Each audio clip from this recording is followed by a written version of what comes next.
अब मुझ के मुल्क के कुछ मौसम पर नजर डालते हैं। सबसे पहले बात करते हैं दारुल हुकूमत दिल्ली की।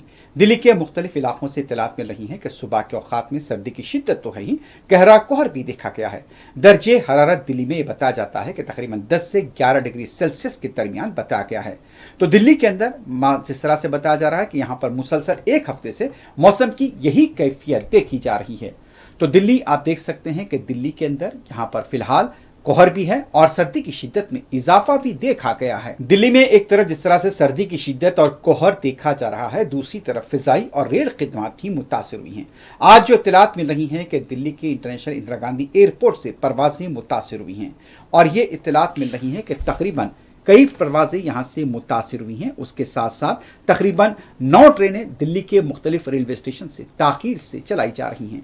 मुसाफिरीन आज जब दिल्ली एयरपोर्ट पहुंचे तो उन्हें पता चला कि उनकी परवाज में ताखीर है। लोगों को यहाँ पर अपनी रवानगी और सफर को लेकर मुतफक्किर देखा गया है। उत्तर प्रदेश की भी बात करते हैं कि उत्तर प्रदेश में भी सर्दी की शिद्दत के साथ गहरा कोहर देखा गया है। यहाँ पर भी दर्जे हरारत तकरीबन इत्तलात के मुताबिक 10 से 11 डिग्री सेल्सियस के दरमियान बताया गया है। अयोध्या से लेकर दूसरे इलाकों की बात करें तो यहाँ पर भी सुबह के औकात में गहरा कोहर देखा जा रहा है। हद बसारत भी यहाँ पर मुतासिर हुई है।